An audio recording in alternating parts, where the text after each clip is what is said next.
me you don't want to share? Hey guys, hello, hello, Hey, how are hello. you? So we're going live now. So we have our pages open on our Facebook pages, and then we have our podcast. Today we want to go ahead and introduce you to Juan.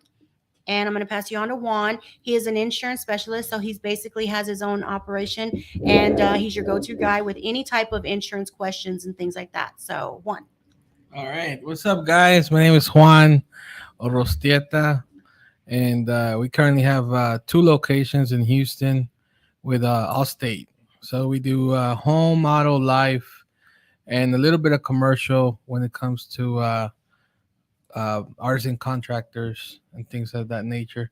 So I was here to help out, see what I can help you guys out with. Mm-hmm. Awesome, awesome.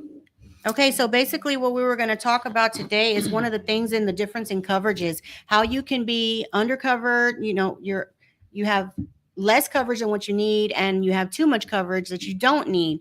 So one of the things that we deal in different things. So Andrea, she does a lot of properties that she buys to actually sell as hotel. So tell them, Andrea, what that is when you do that. So basically, whenever I just purchase a property and I just do like put lipstick on the pig and like put it back put it back on the market. So I don't hold on very long to the property. I mean, the longest between the whole transaction close to when we close on it, and then when we close on it again, it's like 45 days. So I do get insurance for that. But I do vacant dwelling for something like that because it's vacant. I don't need to insure anybody. No one's going to really work on the house, but I do get insurance in case somebody does get hurt. But it's just vacant dwelling, which that is just something it's 3 months. So that's the kind of insurance that I get for that. I know before when I started, a lot of people were trying to sell me the builder's risk, but I'm like, hey, I'm not even doing like a rehab in here. So I was paying a lot more until I find out that there was actually something called like vacant dwelling, meaning the property's vacant. There's nobody living in it. So it actually dropped a lot. So it's very important to know about your, what you're going to get into. Yeah, and it is important to know because I just learned. I'm always paying the builder's risk, but I am always building and doing other things. So I'm building on to a lot of stuff. So I do have my contractors in there going in there, and I'm kind of, just rearranging walls and stuff so I could see where I need the builder's risk, especially when I have a lot of material sitting there and I'm not there, babysitting it. So, you have to have that certain things. Now, Andrea just came through something that I just came through, and that was that before the lenders would allow you to just get the coverage that you borrowed, which was if it was 150, you were getting the coverage for 150, but now you're having to get insurance that covers the actual replacement cost. Can you explain what the replacement cost is on your end? Yeah. So there's definitely a big difference between a replacement cost and a actual cash value payout. So between the two, the difference is that if you have a damaged property, especially with the materials being so expensive, replacement is 100% replacement minus your deductible. Now, your actual cash value policies, they'll be a little cheaper, but what happens with them is they'll add a depreciation method to the payout. So when you get that roof replaced, per se, the roof is a 30-year lifespan. Now you're only getting a roof that's, you know, you're gonna get paid a lot less because they're gonna add the depreciation of the age of the roof on top of the deductible. So by the time you get paid, you're not getting paid the same as a replacement cost policy. And what happens at that point is the investor is on the hook for a house, and now they have to figure out how to put a new roof on it so they can sell it. So it's best to get a replacement cost policy. It's a better payout in case of an incident. In my opinion, that'll be the one I would recommend. Well, that's awesome. So the way to better understand this is if you get cash value, you're only getting what cash buying it. Yeah, what you're buying it for. So basically with replacement you get the actual repairs and the cash and everything in it. Yeah, there's there's differences in there when it comes to the replacement cost, the replacement cost, and the actual cash value. There's a big difference on these policies, and the abbreviations on there are ACV and RCV. So Mhm. between those two, you got to make sure that you're getting the RCV, which is a full replacement of the property, minus the deductible, instead of ACV, which is actual cash value minus depreciation minus the deductible. Your payouts are tremendously different when it Mhm. comes to a claim. So you gotta be careful with those policies as well. Wow, Yeah, that's and awesome. like now a lot of our lenders are actually requiring it, Mhm. because the thing was, before they were buying, we were buying it and we were only like insuring what we were buying the property. So Right. for example, we were buying the property for 150, Mhm. but it really ARV was like 250. Then now what they're actually making us get the insurance for the whole ARV, because they don't want something happening, and then they're only going to be able, it does depreciate, so you're not even getting the 150 anymore. You're going to get a lot lower than that. Right. So that's definitely changing it. And the reason I did talk to the lender and asked him why, he said because he had something happen to him like that and he lost a lot of money, and so did the investor. So now he makes sure that he insurance for the whole ARV. Yeah. Mhm. Okay, well that's awesome to know because I have a policy that I need to go through and read it right on one Yeah. of my properties. So we've been kind of stuck on it. So I need, now that I know the difference, I need to see which one that I got. And going forward, then I know what I need to get. So it's a learning curve for everybody, guys. So like I said, write it down. ACV is the actual cash value and RCV is the Replacement. full replacement. So you really want to get replaced. And it happens even in cars. It happens even in cars because if you don't have collision, you just have liability, you just get your tags pretty much and permission to drive. But if you don't have collision and you hit somebody, it's going to cover them, but it's not going to cover you, and it's going to cover them to an extent. And I learned that by kicking the ass as always.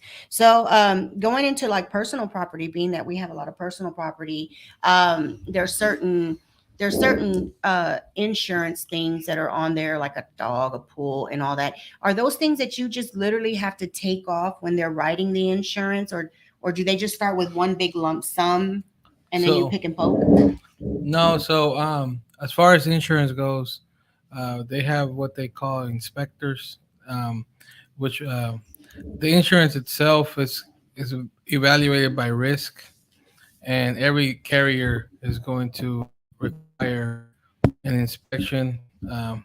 Most carriers go out there and see any liabilities that are around the area that can potentially damage a third party, Mhm. whether it's a visitor that you have or come over.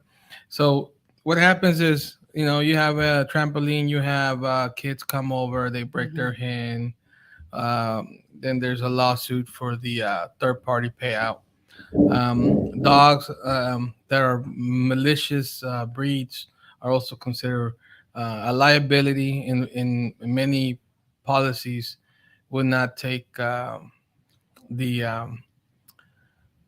quote once they notice. Well, they won't process. They'll send a cancellation letter once they see the dog. Okay. So depending on your area itself, it could be metal that's laying out in the properties. It could be sharp items that are just there that might be needed to be removed and stored correctly, Mhm. so that the persons that are visiting that property don't get damaged, because everything that happens in the property, whether what you were there or you weren't there, it comes back to the owner Mhm. on paper. So that would be the investor, Yeah. and then the lender is on the hook for the money that the investor borrowed. Mhm. Mhm. So all Okay. that liability that the property can carry Right. has to be covered. Okay. Mhm. All right. So if Huh. you got that malicious poodle that wants to never know, attack yeah. everybody like my dog, It might be one of those deals. yeah, no, you got to make sure you insure it. Yeah, you gotta But- make sure you But got that's actually a really great point, because like I have a pool, Mhm. and my kids always want to bring their friends over, Yes. and that's like a slip and fall ready to happen. Very So dangerous.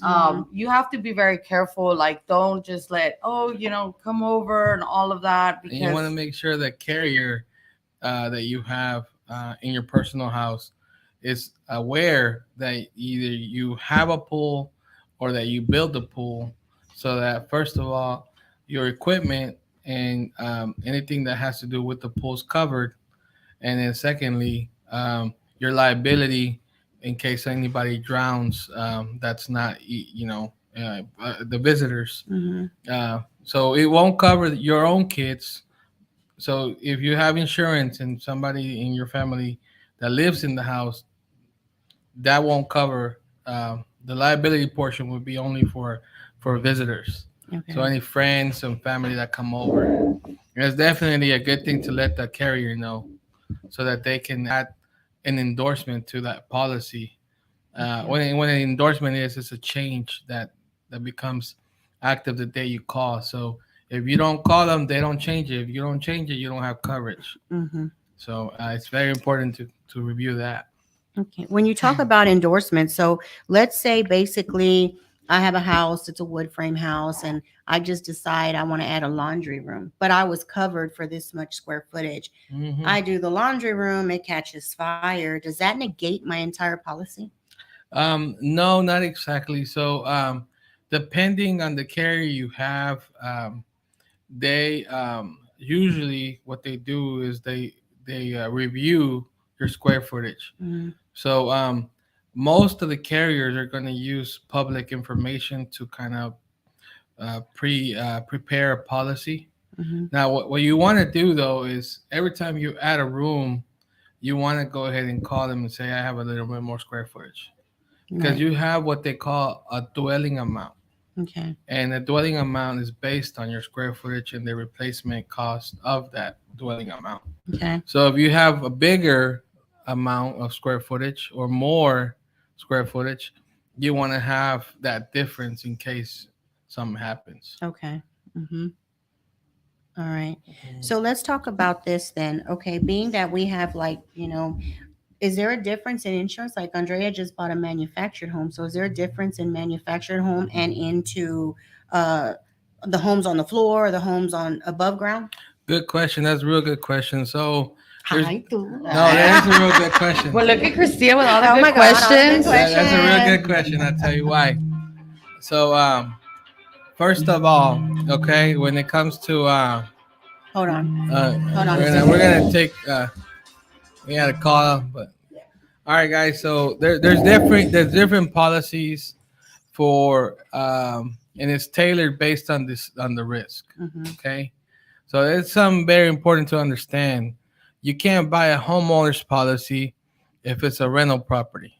Okay, so you can't buy um, in a condo policy is designed for condos. A landlord's is designed for a renter's policy.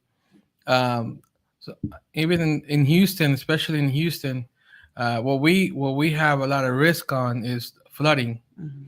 Okay, so the way they evaluate that is based on the level of the street and the front of the house, and the sides and the back.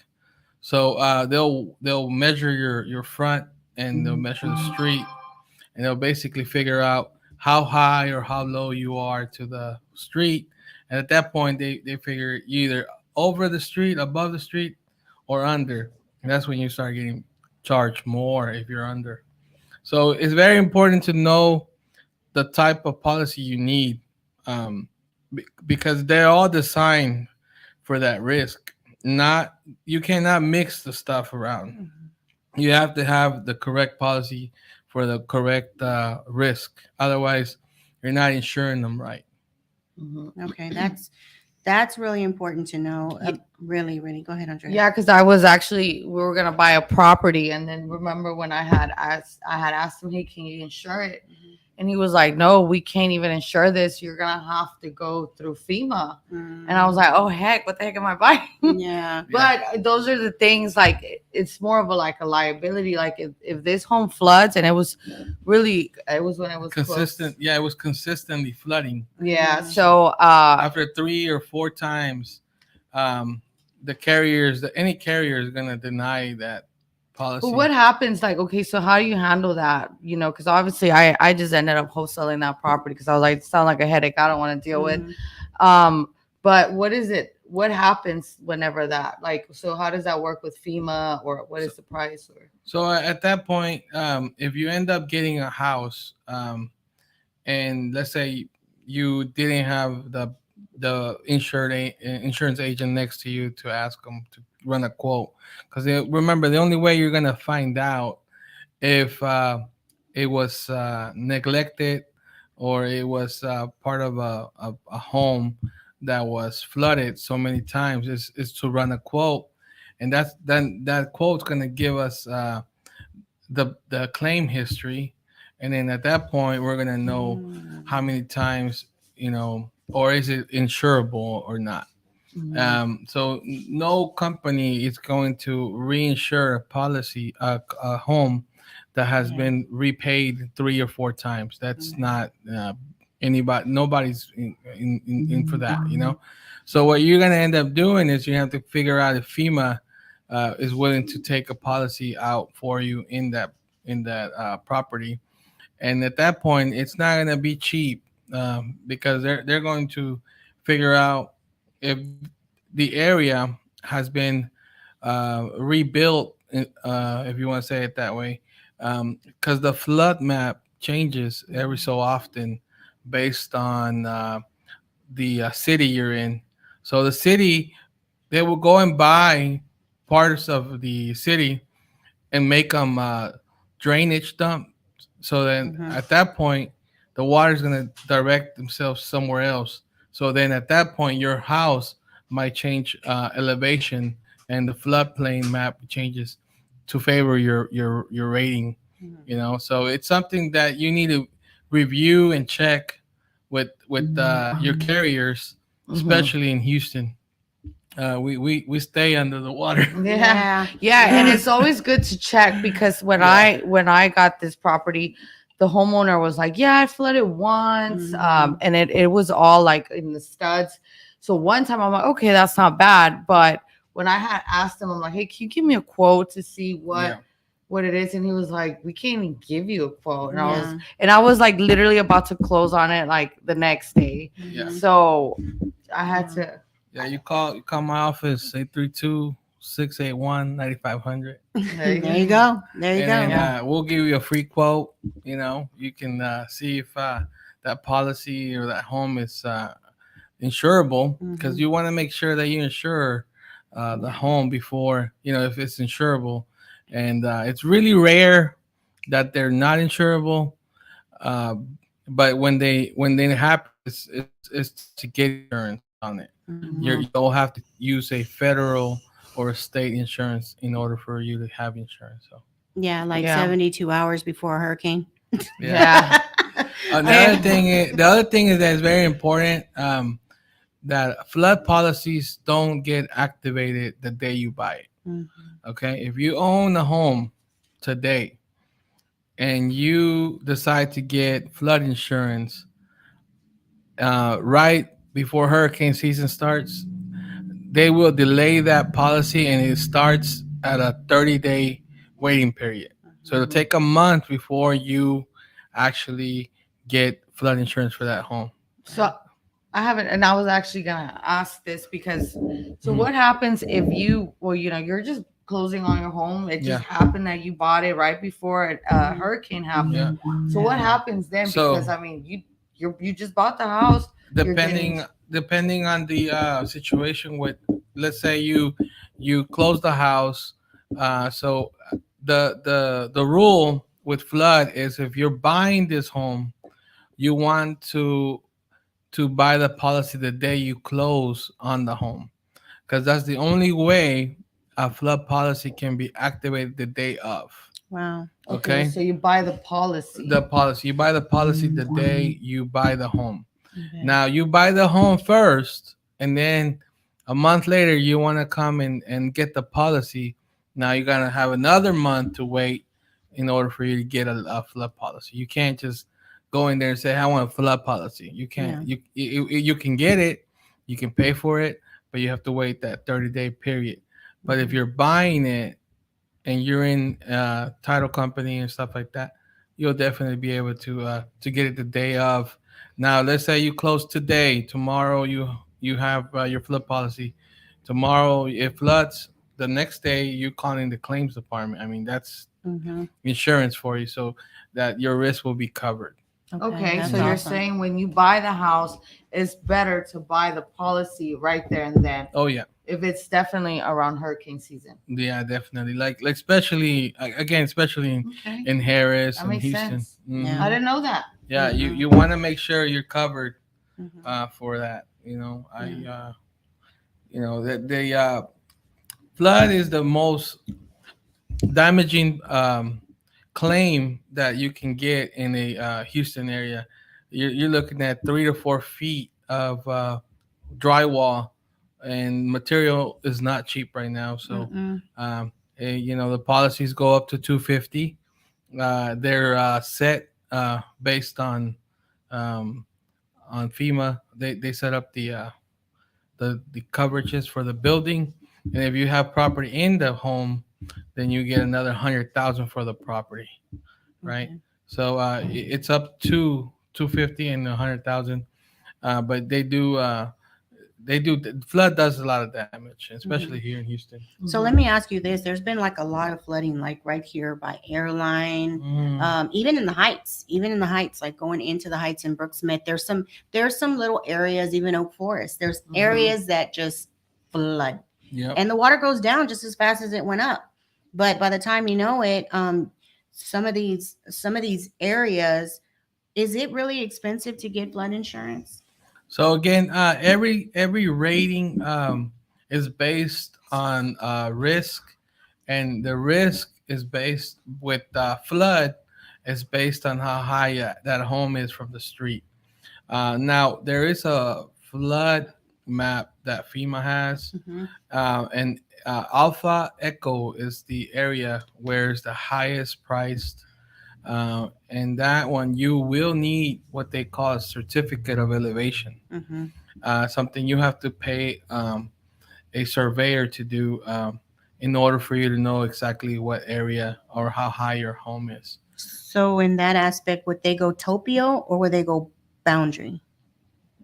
No, it's based on the map, and what they do is, if you're on the area AE, Mhm. that's the area that's the most damaging for Houston, Mhm. and that area is basically either get a certificate of insurance and of elevation to know where your house is, or pay the price. Sometimes those policies can be up to $12,000.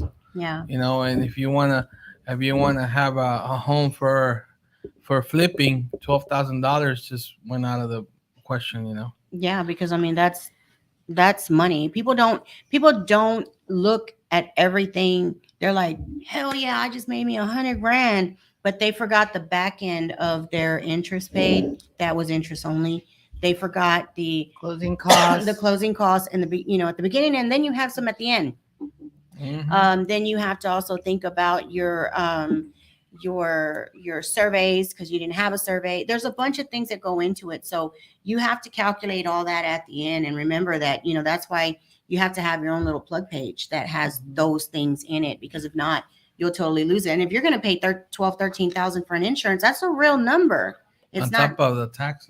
on top of the taxes. There you Yeah, go. your capital gains is Yeah. 15%. Yeah, because whenever that one house I was telling you about, you asked me, you have to do a certificate of elevation. Yeah. Yeah. But Yep. yeah, So let's talk about this. You just mentioned briefly the capital gain. What do you feel on capital gains being with insurance and stuff? As far as capital gains, it's more for a tax. Mhm. So Yeah, tax. I'm sorry. I'm Mhm. everywhere. so the capital we were gains on information. no, it's I mean It's so good he does them both. No, he does them both. Sorry, that's basically why. basically I also do income taxes. I've been doing taxes for 15 years. Uh, corporate taxes, personal taxes, small business taxes. So if you're gonna sell a home, you want to look at once you sell it what your actual profit is. A lot of people sell the home and their profit. If you sell the home for 100 and you made 100, you got to pay your capital gain taxes on that. You know, so now you got 15,000 of that 100,000 that's gone, and soon it's gonna be 20%. So capital gains is changing to 20% here soon. So a lot of people last year sold their assets that are like Yeah. homes that are investment homes, rental properties, because the change was coming from 15% to 20% as far as taxes go. So Mhm. it's very important that you guys also find out your tax liability as you sell and you buy these properties. Mhm. There's different options for you guys to shelter from that, Mhm. and there's just different ways Mhm. that you can use. Now I have a question. Do you pay capital gains? Is it just on an investment home or is it in your personal home as well? That's a good question. That's a real good question, Andrea. What? Hey. Yay! Finally, I came up with a good All right. question. So while you have your personal home, they have rules regarding the personal home that you don't have to pay taxes if you sell the home. Now there is rules. If you live in the house as a primary home, there's a time period that you have to be in that home in order for you not to pay any capital gains in that house. If you uh, don't meet the length of time of living in there, and you end up renting the house and start making money with the home, it can easily change and they can make you pay taxes for that. Mhm. In a real estate investment property, it's considered a small business asset in a way because it's actually producing income. Even if you lose your principal that is paid on the property every month is a gain to you once you sell it. Mhm. So at that point, you will be charged um, capital gains, and the government's gonna want their cut. Yeah. And that's nobody's gonna get you out of that one. So what can we do so we don't have to pay? Everybody What wants. can we do so we don't have to pay capital gains besides doing a 1031 exchange? So if you make money and you sell a home, you want to make sure you get your cost basis. Okay, your cost basis is basically what you bought the property for. On top of that, you want to add what you spend in it. Once you add those two together, that's your cost basis. Fees and material and all that good stuff. So you can buy the property for 100 and you put 50 in it. So now you're at 150. So if you sell it for 200, you didn't make 100. You only made 50. Okay. Mhm. So you only pay on 50. Awesome. Okay. Awesome. So that's So a yeah, we big got difference. those extras. So yeah, I pay $89.99. So I made 10,000 of profit. So there you go. And another thing, guys, don't be like me. When I first started, I never even got insurance for no houses. Yeah. I was just trying to make as much money as I could. And come up. And he would always tell me, Andrea, you're doing this wrong. If this Yeah. happens and that happens. And I'm like, look, Juan, I don't need to hear this right now. I'm trying to make some money. But you know what? They're right. You guys, if something would have happened and I go back, I'm like, man, I had, other people's Yeah. money invested and Yep. and you lose it. So don't do that. Responsible. Like, I know a lot of people when, you first get started, you're like, no, I don't want to get another extra, pay for this, pay for that. But It's it's well the worth best it. thing. You know, you can sleep better at night. I mean, which I was still sleeping good at night, but still, you know, that's not the way to do it. And I do realize because, you know, people do lend you on the money. So you want to make sure that you That's are fine. responsible for it. So always get No. insurance. Shit. But Okay, if well, let me it, ask you two questions real if quick. it is, Hold on, real quick. He's fixing to have to go. I He's have got to to, take I a have to call. get out of here, guys. May I answer two more questions? Two more questions. One, Yes, is ma'am. there a sliding scale on capital gain? Meaning, if you make 200, if you make $1 million, is there a difference between the 15 to the 32%? To 30%. So capital gain is very straightforward. It's 15% across the board. Depending also on your earned income, they change it a little bit. So I don't have the brackets. I don't have the brackets in front of me right now. But the best thing to do is to figure out your cost basis for capital gains. And it's very important to know how much money you put into it Mhm. before you put it back in the market, because And save your receipts. a lot of people, they're gonna say, I made 100,000. Well, did you pay for material? Did you pay for fees? Did you pay for this, insurance and stuff like that? So that changes your gains, and with that, you'll make sure that you pay less taxes. Yeah. Last question. All right. So in a 1031 exchange, if you didn't want to invest it back into property, but you wanted to invest it as being a lender or invest it into a business, is it still available to use as a 1031 if you sell a house? Do you have to put it back into a house, or can you put it into another investment? So that's a very good question. No, it is. look at you. It is. So I got one more. They have tough questions for me today. So He wasn't. We just brought him in. And just answered the question. they pulled me out of my desk, man. We did. All right. So on a 1035 exchange, 1031 exchange. I'm sorry. So the goal for the IRS is to let you guys get bigger. Okay, not collecting taxes from your gains allows you to keep that money and revolve it into a second property, and then a third and a fourth and a fifth. And then what happens is they don't collect from you until you finally pull the whole thing out. Now, when you do that, you cannot use that for something different. It's not designed that way. You want to make sure you read the rules on the 1031 exchange, and it has time frames as well. There's only 60 days to acquire and resell property and reinvest the money. Otherwise, they consider it taxable. Okay, so there's a lot of rules in that form, and it's very important to file it with time. With a lot of the tax laws have time restrictions on it. So if you don't file with the correct timing, now you're behind, and now you're paying on something you didn't want to pay. Okay, so Now, are they willing to do, like, say you're right at like 50, and then you're not going to close in another 12 days or so? Now, are they able to extend the time for you if it's needed, but you're already right there in the process? So as soon as you sell that home, the first home, you want to apply for 1031 exchange. So from the point you get your money from the first sale, you got about 60 days to go into the next one.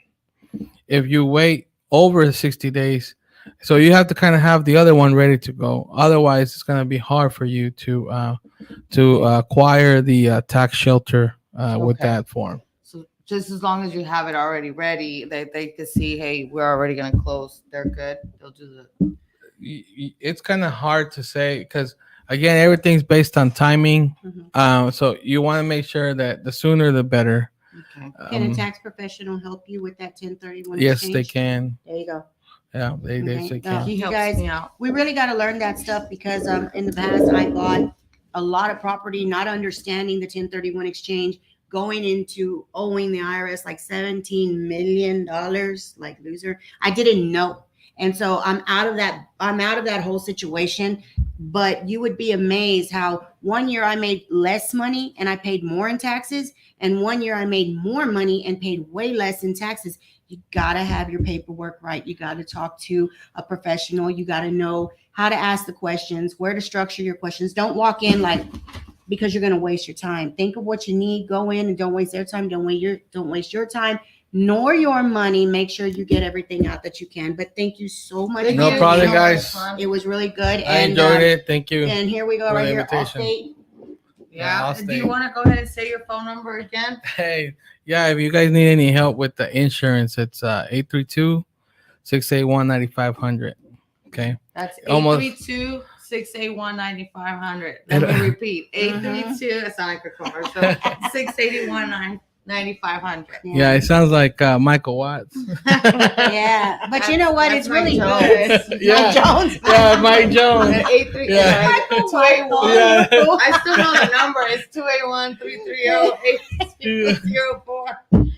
All right, guys. That's funny. I'm older than that. Cheers. All right. Have a good one. All right, bye guys. Thank you. Thank you guys. Talk to y'all later. So I hope y'all got some information. Y'all have, got some good tips on it. Juan was really on it on getting all the information to us. We really dragged them in We here. did. We did. But we're glad that he came in because of the fact that we promised you that we were going to give you some insurance tips and information. We hope that you can utilize this information, go forward. Some of you may have properties that you want to sell. Don't be afraid to call us and ask us. Maybe we'll buy it from you. Maybe we got somebody that will buy it from you. Don't be scared to work with us. Don't be scared to ask us questions. You have both of us on here, and then we have the podcast, which is Building Empires. That's what we want. We want everybody to go out, build their empire. We're giving up our time and investing in other people, not worried about, what people think. Just don't hold us liable to any decisions you make. That's on you. But we're asking you to just go ask a professional. And so we're trying to bring true professionals in here. And like I Right. said, Juan does hold a tax office as well as an insurance office, as well as he's very vested in real estate and the 1031 exchange and on. So he's in commercial and he's in residential. So it's very important for you to talk to somebody that knows exactly what they're doing. Like I said, you got the recipe, but you can't get the recipe for carne guisada at the chicken house. So we got to make sure that we get this shit right. All right, guys. So y'all go ahead, have a great day, and we appreciate you for tuning in, and we'll talk to y'all later. All right. Bye. Bye.